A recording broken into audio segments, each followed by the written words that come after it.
2024च्या लोकसभा निवडणुकीमध्ये खऱ्या अर्थानं वंचितचा प्रभाव जाणवला नाही, परंतु 2014 आणि 19च्या निवडणुकीमध्ये खऱ्या अर्थानं वंचितचा प्रभाव जाणवलेला होता। परंतु अलीकडे मात्र या 2024च्या निवडणुकीमध्ये वंचित कुठेतरी संपले का असा प्रश्न देखील सर्वसामान्य माणसाला पडत आहे। पुन्हा नव्याने भरारी बाळासाहेब आंबेडकर घेतील का आणि वंचित खरं संपले का, पाहूया त्या व्हिडिओच्या माध्यमातून। नमस्कार, मी डॉक्टर नागराज मगरे, शब्दयोद्धा लाईव्ह मध्ये आपल्या सर्वांचं मनपूर्वक स्वागत। आपण पाहतोय की 2024च्या निवडणुका नुकत्याच संपलेल्या आहेत। देशामध्ये भाजप महायुतीचं सरकार आलेलं आहे आणि अशा प्रसंगी महाराष्ट्राचा विचार करायला गेलं तर महाराष्ट्रामध्ये ज्या खऱ्या अर्थानं तिसरा पर्याय बाळासाहेब आंबेडकर वंचितच्या माध्यमातून उभा करण्याचा प्रयत्न करत होते, त्या वंचित बहुजन आघाडीला मात्र यावेळेस फारशी मतं मिळालेली नाहीत। नवे तर अगदी पराभव झाला असं म्हणायला काही हरकत नाही। आणि मग अशा प्रसंगी वंचित संपली का, नव्यानं काही नवे प्रयोग करून बाळासाहेब आंबेडकर नव्यानं उभे राहतील का, आपण याचा विचार करणार आहोत। आपण पाहतो की बाळासाहेब आंबेडकरांना खऱ्या अर्थानं सत्ता नकोय, तर त्यांना जो वंचित समुदाय आहे ज्यांना गाव कुसाबाहेर ठेवलं, ज्यांचं अस्तित्व कमी आहे आणि अशा छोट्या छोट्या समुदायाला त्यांना सत्तेत नेऊन बसवायची त्यांची वारंवार भूमिका आपल्याला दिसून येते। आणि मग अशा भूमिकेमध्ये बाळासाहेब आंबेडकर जेव्हा उभे राहतात तेव्हा मात्र जी धनदांडके पक्ष असतात, धनदांडक्या पक्षांना मात्र हा तिसरा पर्याय उभा राहू द्यायचा नसतो आणि या छोट्या छोट्या समुदायाचं अस्तित्व त्यांना मान्य नसतं। आणि या छोट्या समुदायाला घेऊन लढणारे बाळासाहेब नव्यानं पुन्हा यांची मूठ बांधतील काय आणि मग खऱ्या अर्थानं पुन्हा वंचितचा जो काही मताचा कोटा आहे, जो 40 लाखापर्यंत होता, आज तो 15 लाखावर येऊन थांबलेला आहे, हा नव्यानं उभा राहील काय, हे देखील येत्या निवडणुकीमध्ये विधानसभेला पाहण्यासारखं आहे।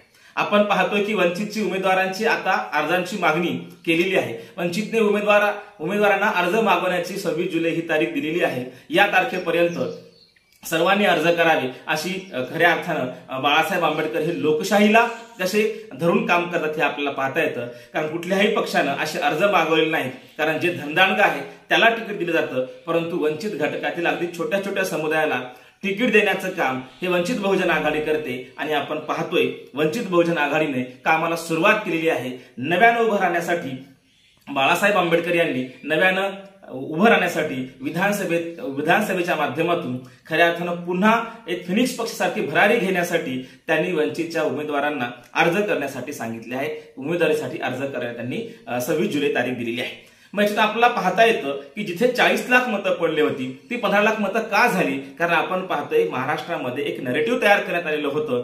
खरं तर ही भूमी वंचित बहुजन आघाडीने तयार केलेली होती की काँग्रेस राष्ट्रवादी हे संविधानाच्या समर्थनात आहेत आणि भाजप संविधानाच्या विरोधात आहे।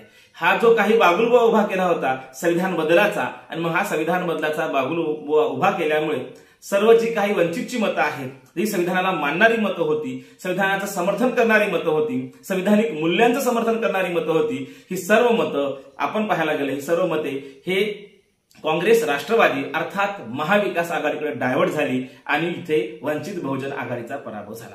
आता वंचित संपली का, मग तर अजिबात नाही। वंचित का संपली नाही, कारण वंचितचा जो वोटर वर्ग आहे हा खऱ्या अर्थानं आपण पाहतोय हा सर्वसामान्य आहे आणि त्याचं पॉलिटिकल अवेअरनेस ज्याला आपण म्हणू त्याला फार कमी आहे। आणि लोकसभेमध्ये अनेक ठिकाणी जो छोटे छोटे समुदाय असतील ते छोटे छोटे समुदाय मतदानालाच गेलेले नाहीत आणि काही ठिकाणी गेले त्यांची जी काही संविधानावरची श्रद्धा होती आणि हे नॅरेटिव्ह तयार झाला असल्या कारणाने त्यांनी थेट मतं महाविकास आघाडीच्या पारड्यात टाकली। परंतु बाळासाहेब आंबेडकर असं फिनिक्स पक्षासारखं नेतृत्व आहे।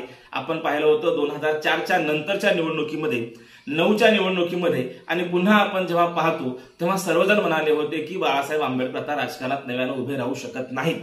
परंतु बाळासाहेब आंबेडकरांनी वंचित बहुजन आघाडीचा प्रयोग केला आणि खऱ्या अर्थानं पुन्हा एकदा ते महाराष्ट्रामध्ये उभे राहिले। नव्हे तर त्यांनी अनेकांची भंबेरी उडवून टाकली आणि 2019च्या निवडणुकीमध्ये काँग्रेसला महाराष्ट्रामध्ये थेट पराभवाला समोर जावं लागलं। ही केवळ वंचितची किमया आहे। आता पुन्हा एकदा नव्यानं बाळासाहेब कोणता नवा प्रयोग करतील काय आणि खऱ्या अर्थाने या विधानसभेमध्ये ज्या पद्धतीने बाबासाहेब आंबेडकरांनी 1956ला बाबासाहेबांचं निर्माण झालं त्याच्या आधीच्या दरम्यान बाबासाहेब एका पत्रामध्ये आरपीआयची मांडणी करतात आणि मग SM जोशी असतील, प्रके अत्रे असतील, असे असंख्य समाजवादी मित्रांना सोबत घेऊन नव्याने राजकारण उभा करण्यासाठी ते पत्र लिहितात। त्या पत्राचा आधार घेऊन नव्यानं जर बाळासाहेबांनी सुरुवात केली आणि खऱ्या अर्थानं बाबासाहेब आंबेडकरांचे नातू म्हणून वंचित बहुजन आघाडीला परत ते दिवस आणून द्यायचे असतील तर नव्याने काहीतरी हा नवा प्रयोग करतील यात काही शंका नाही। पण हा प्रयोग आपल्याला विधानसभेमध्ये पाहण्यासारखा असणार आहे।